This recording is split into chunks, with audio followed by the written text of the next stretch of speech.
Salam Kayat Bintang.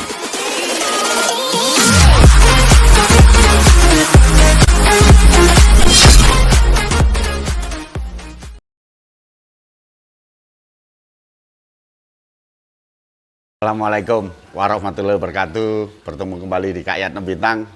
Kali ini saya akan menunjukkan bahwa guru penggerak itu selalu ditandai oleh ciri-ciri yang bisa dilihat.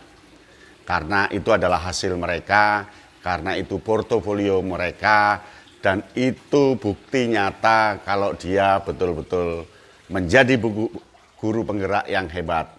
Bagaimana guru penggerak itu? Ikuti berikut ini. Berani menjadi guru penggerak harus berani menunjukkan bukti, berani menunjukkan prestasi yang telah dicapai. Percuma menjadi guru penggerak kalau tidak punya prestasi. Jadi guru penggerak itu prestasi pertama, dia akan dilihat oleh guru lain, model cara mengajar di depan siswa. Maka beri contoh model mengajar yang bagus di depan siswa. Pasti akan diperhatikan oleh guru-guru yang ingin belajar. Jadi praktekkan di depan kelas, gunakan media, gunakan yang lainnya, mimik, gerak tubuh, pilihan kata di depan kelas, dan dia harus bisa menjadi model mengajar di depan kelas. Berikutnya, yang kedua, seperti ini. Yang kedua, guru penggerak hebat, dia bisa dilihat dengan buku catatan guru. Apakah dia punya catatan guru atau buku anekdot namanya, catatan guru dicatat di sini. Murid siapa ditulis bagaimana, murid apa, bagaimana kejadian yang unik ditulis, kemudian kehebatannya ditulis. Ada kata apa, jawaban ini ternyata langsung menerima, ditulis di situ. Kalau saya berkata ini ternyata ditolak oleh siswa, tulis begitu. Dan lama-lama buku catatan guru ini bisa menjadi buku yang bisa diterbitkan. Begitulah seorang guru di tiap kali mengajar, dia harus punya buku anekdot, buku catatan guru. Nah, guru penggerak beri contoh. Anda harus mengawalinya dengan buku catatan guru. Ya, yang ketiga berikut ini. Nah, yang ketiga, guru penggerak dia juga harus memberi contoh dengan buku yang pernah dia tulis. Tulislah pengalamanmu, tulislah pikiranmu, tulislah imajinasimu, dan tulislah apa yang pernah kamu lakukan. Dan tulisan-tulisan itu diwujudkan ke dalam bentuk buku. Ini contoh-contoh buku tulisan guru. Jadi guru dia menulis buku. Menulis buku ini tulisan guru, tulisan guru. Ini ada menjadi orang tua bijaksana, ya. Lalu buku-buku yang lain. Jadi guru penggerak sebaiknya memang dia harus punya jejak apa yang pernah dilakukan. Jejak itu dirumuskan ke dalam bentuk buku. Nah, bagaimana yang keempat? Yang keempat berikut ini. Nah, yang keempat, guru penggerak yang hebat, dia pasti juga punya buku teks, tulisan dia. Buku teks, sehingga dia kalau ngajari buku teks, yang diajari senang, guru lain senang, karena yang ngajari punya karya, punya bukti. Tidak hanya omong doang, atau nato. Not action, talks only. Jangan. Guru penggerak tidak boleh hanya ngomong kosong, ngomong banyak tetapi tidak ada bukti. Dia hanya sebaiknya. Tetapi harus ada bukti. Contoh, dia pernah menulis buku teks. Dan buku teks itu digunakan untuk murid belajar. Jadi guru penggerak dia punya modul, dia punya buku teks, buku pelajaran.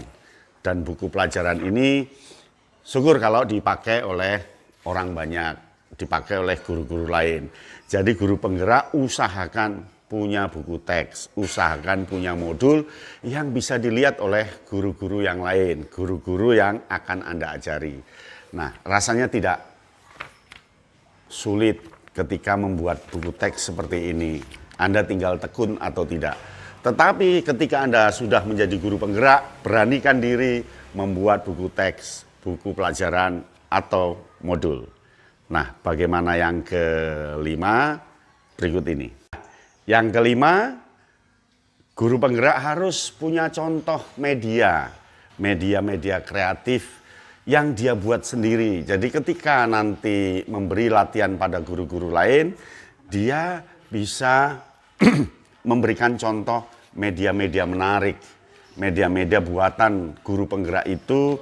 Syukur kalau medianya betul-betul baru, original, sehingga itu akan memotivasi guru yang diajarinya, guru yang didampinginya, guru yang difasilitasinya.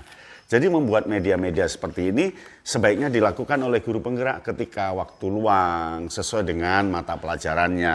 Apakah media praktis tentang IPA, media tentang bahasa Indonesia, tentang IPS, itu tidak masalah. Tetapi guru penggerak harus punya media untuk dicontoh oleh guru lain. Bagaimana yang keenam? Berikut ini. Nah, yang keenam, guru penggerak sebaiknya punya contoh RPP satu halaman, RPP yang praktis, RPP yang bagus, RPP yang sesuai dengan kurikulum, RPP yang mengandung 6C, yaitu critical thinking, kolaboratif, kreatif dan inovatif, komunikatif, compassion, dan computating. Jadi dia harus punya RPP yang nanti bisa ditunjukkan ke guru-guru lain cara membuatnya, praktisnya seperti apa. Jadi guru penggerak punya contoh RPP yang bisa dilihat oleh guru lainnya. Bagaimana yang ketujuh? Berikut ini. Nah, yang ketujuh, guru penggerak dia harus punya jurnal.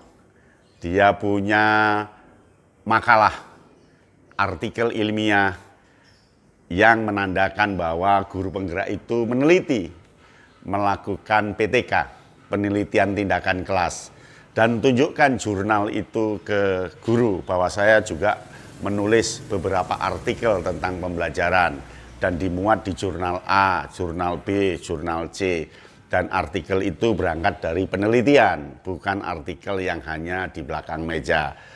Dengan artikel itu guru yang mengikuti Anda, yang Anda fasilitasi, dia percaya bahwa Anda sudah melakukan penelitian, sudah melakukan PTK, dan itu harus dilakukan.